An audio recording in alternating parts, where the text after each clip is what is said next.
Cleetus McFarland made his fourth ARCA start of the season on Thursday night at Bristol. We'll talk about that. We got some big NASCAR 25 video game news. Plus, there was a truck race on Thursday night as well. Layne Riggs spin and win, and we'll talk about the broadcast. Welcome back to Break Hard. I'm Matt. I got a message on Thursday from somebody that said, hey, change the intro music to your videos. Well, the good news for them, I'm making a new intro for the videos. The bad news, I have no idea what the music's going to be. This person suggested like country, rock and roll, something along that line, which feels very much in the wheelhouse of everything else that exists in sort of the NASCAR media space. Kind of the reason why I had the music I did have, but I'm open to suggestions. If you have any suggestions, throw them in there. I'll see if it makes sense for the new type of intro that I'm going to do for it. Obviously can't be any sort of like licensed music or anything like that. But if you have suggestions, leave them in the comments below. Now, let's get into what happened on Thursday. We're going to start off with the ARCA race that happened on Thursday afternoon, evening, night, depending on where you're at. I guess 5:30 start time for the ARCA series, and it featured Cleetus McFarland making his fourth ARCA start of the season. He finished 17th. He kissed the wall, cut a tire down, did it for Dale, did not spin out Terry Labonte. Wanted to tap the pace truck, but learned a valuable lesson from the last time he did that, where he ran into the pace car at Charlotte. NASCAR was not very happy about that whatsoever, and then said if he would have had doors, they would have been blown off by how fast the leaders were going when they passed him, which I can only assume he felt like Ricky Bobby in that moment. What was that? Those are the other cars that just flew past you right here. But for a guy that just completed his fourth ever stock car race, finishing 17th, not causing any incidents and not being like a factor essentially, is a good thing in this race. And I don't think that's a bad showing at all. Ran mid-pack, exactly where I kind of expected him to run at. We know that Rhett Jones equipment is good, but this is a guy that, like I said, is making his fourth ever start and a stock car, first ever stock car start on a short track as well. So I think he did a pretty decent job. And hey, said he's going to be back in 2026, which is great. After the race, he got talking to his spotter, Kevin Hamlin, who did a really good job guiding him through traffic. Obviously, Hamlin spots for Alex Bowman on Sundays. Kevin Hamlin, phenomenal job. I think he did enjoyed that way more than when he had to spot Natalie Decker at Bristol in the truck series. So anyways, Cleetus says, hey, see you in Daytona when they get off the headset there. Would imagine we see Cleetus McFarland back in Daytona. Maybe we'll try to get Cleetus McFarland on the channel at some point as well and do a quick little interview. But I thought what he did on Thursday was really good. And he didn't talk for the first 35 laps of the race. NASCAR had his onboard camera live stream once again on NASCAR's YouTube channel. I think it peaked around 38,000 people, which for a Thursday afternoon is not a bad number at all for him, considering when the last time he ran on a weekend, I think it got like 75,000, but that was like on a Saturday where you kind of expect him to get a pretty good showing out of it. So getting that many people is great. Didn't talk for the first 35 laps, like I said. Then he came over the radio and said, holy shit, this is intense. And Bristol is intense. Like, it's fast. There's nowhere to get out of the way. The banking is high for a guy that had been used to running Daytona, Talladega, Charlotte, things that are a little bit more open, corners that are a lot longer, not as tight. Yeah, like it is an intense experience for sure. The good thing about it is I think he learned a lot from this. He did say that after the race, he wished he had done more sim time, which of course, and I think the sim for a place like Bristol is actually pretty beneficial, not necessarily from the feel of like how the car is going to feel, but just from like acclimating yourself for how fast everything moves, how fast you're going to pass lap cars, what it's like to follow traffic and everything like that. I think that is super beneficial in that sort of situation, and to just kind of get your sight lines down, because for an ARCA race that featured a decent number of like long green flag runs by ARCA standards, and you get into a groove there and you can kind of lose track of not time essentially, because you're always going to have a spotter, you're always having your spotter talk to you, but like it just gets into this motion, and after a while it goes by quickly. Even he said they told him like I was going to restart in like lap 38, and he's like, I thought we were on lap 20 right now. Like you get kind of put into this whole spin zone. So in typical NASCAR driver fashion too, he knew that the NASCAR YouTube channel is live stream his in-car with the audio and everything. He plugged his sponsor during a caution period. Again, just an absolutely pro move from a guy that continues to want to be in NASCAR, which is not a bad thing at all. Quick thing about the broadcast real quick. Brent Cruz won the race. Congrats to Brent Cruz. Great win for he and that Joe Gibbs Racing team. Again, expect them to win when they're out on track. But Isaac Kitzmiller won the ARCA East Series championship and got no mention of it on the broadcast. No interview, no nothing. And I think that is just an absolute disservice to what this kid has been able to do in that 79 car this year in the ARCA E-Series. Yeah, he hasn't won a race, but in terms of showing up and running every race, hey, tip of the cap to him. He did it. He finished better than everybody else, and he deserved to have that interview moment on FS1, and unfortunately did not get it. Brent Cruz wins the race. Tristan McKee comes home in second. Brendan Queen in third. Leland Honeyman in fourth. And Thomas Annunziata rounding out your top five. Leland Honeyman hopping in that 20 car vacated by Lawless Allen. Would expect some news about Lawless Allen's future. And then not so distant future, I would assume. But overall, it was ARCA at Bristol. ARCA at Bristol over the last few years feels a lot like an IMSA multi-class race. You've got your 4 or 5 fast cars, you got some okay cars, you got some cars that are a little bit under that, and you've got some dudes that showed up on a car trailer running at the back and getting lapped twice within the first 15 laps. Just wildly off the pace, and it creates for some pretty hairy moments. Minimum speed just doesn't exist in ARCA anymore. But yeah, I thought the broadcast deserved to talk to Isaac Kitzmiller, deserved the broadcast talk to him, but Eric Brennan on the call, absolutely phenomenal job. We'll get to that in a little bit as well. We got some big NASCAR 25 video game news this week, including the track list for all 4 series, the pre-order date, and when we're finally going to get to see some of that gameplay footage. The pre-order date, September 18th. That's also the day you're going to get to see gameplay footage. Finally, we're going to get our first look at what this game is officially going to look like, which will hopefully make all of the negative Nancys, all of the absolute miserable NASCAR video game people on the internet that are like, this is going to be just like NASCAR Ignition 21. I can feel it. I know it. That's why they're not putting out any of the gameplay footage right now. It's just going to be awful. Listen, shut up. I could care less about if they're putting the gameplay footage out a month before the game. I'm still going to buy it. Well, that's exactly why they do it, because you're just going to buy it anyways.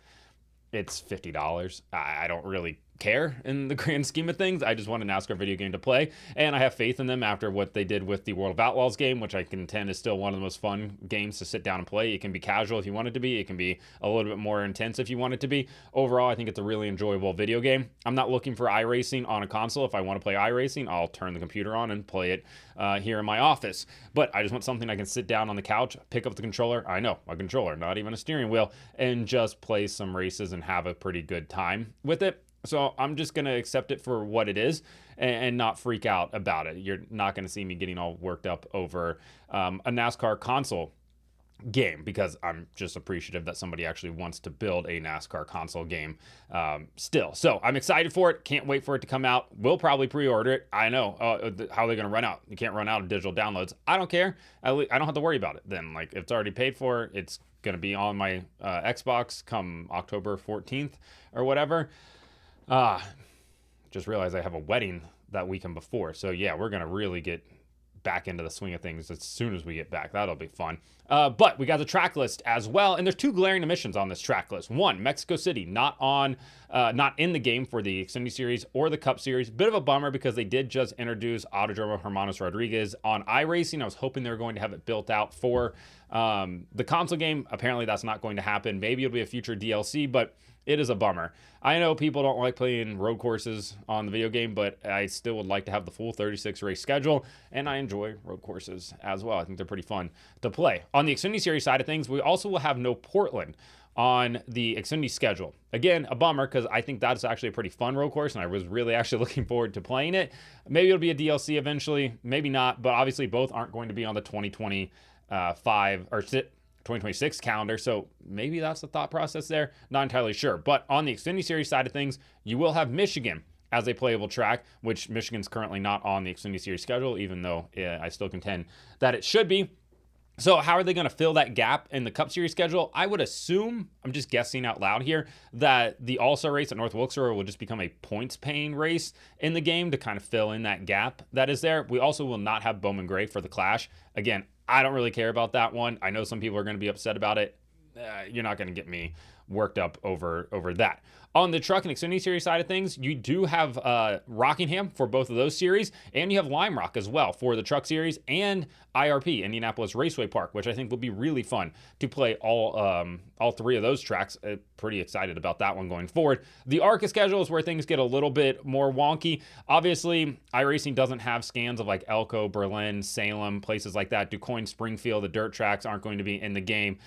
So I understand some people being upset about that, but like it just doesn't make sense to go scan those, build them out just for the ARCA portion of the game, at least not in year one. Maybe eventually down the road we'll get it. So the ARCA schedule has been filled out with some of the other tracks that like the 3 National Touring Series race at, which I think is perfectly acceptable and fine for the game. Not going to get too upset about that. But yes, next week we'll get our first look at gameplay footage. I'm excited about it. Hopefully it looks good. I'm excited for this game to come out. Albeit, I know people are going to be upset about anything because that's just the nature of NASCAR fans these days, which is fine. There's certainly a way to consume it, but I think that this should be pretty good. On Thursday night after the ARCA race, we had the NASCAR Craftsman Truck Series. They had the second race of their first round of the playoffs. Corey Heim's already locked into the next round. Would he go 2 for 2? No, he wouldn't, because Layne Riggs, who got spun out on lap 1, ends up winning the race. He tried to go underneath the 7 of Corey Day on lap 1, ends up spinning out. I think it was more of a racing incident than anything else that happened there, but Layne was able to put tires on it, catch back up, drive through the field, and put himself back into contention and win this race, which is a wildly impressive run for he and that 34 front row team. Meanwhile, their teammate Chandler Smith had an absolutely abysmal day. Another bad race for Chandler Smith. An electrical issue this time hit him during the race.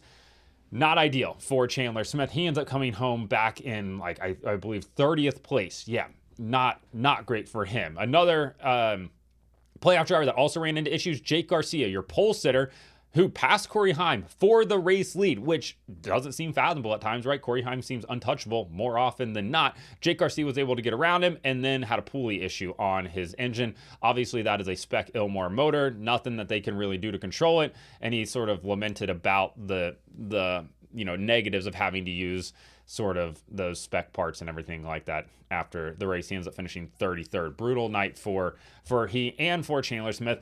And no shock, they are both below the cutoff line now. Corey Heim, Layne Riggs lock themselves in. Daniel Hemrick sitting plus 51 heading to New Hampshire next week. He is in a very safe position, as is Ty Majeski at plus 46. Grant Enfinger, Tyler Ankrum, both of them are plus 29. Again, barring something catastrophic happening, they should be pretty good. Caden Honeycutt, who shipped Tyler Ankrum first class down into turn 1 during that race. Ankrum didn't really hit anything, but Caden felt bad about it after the race. Caden is right now plus 18 above the cutoff line. Roger Carruth plus 14 on the bubble. Then Jake Garcia 14 below the cutoff line. Chandler Smith 24 below the cutoff line. So headed to New Hampshire next week.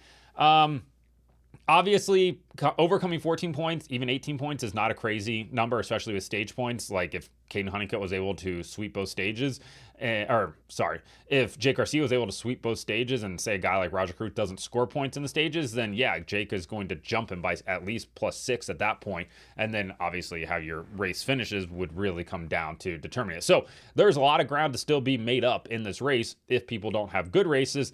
Let's see how it plays out next week in New Hampshire. One more thing before we get off of here, I have to talk about the Truck Series broadcast real quick because it was remote. Once again, Bristol is very far from Charlotte. I understand it, just can't send people up there to do that. But Eric Brennan called the ARCA race on Thursday evening before the Truck Series race. Eric Brennan should be the voice of the NASCAR Craftsman Truck Series. If there's one thing that Fox could do for 2026 that would instantly make their broadcast better, which would instantly make the fans care a lot more about these races, is put Eric Brennan in that lead role. Jamie Little just is not it. Jamie Little is a great pit reporter. Jamie Little is a not good lead commentator. She is just not good at leading a broadcast. She doesn't have the voice for it. She seems checked out sometimes. She misses things that are happening on the racetrack, and part of that is because they're calling these races remote, and Fox does not do nearly as good of a job as what the CW does on their side of things, or even what like Speed NBC used to do with remote F1 broadcast at that.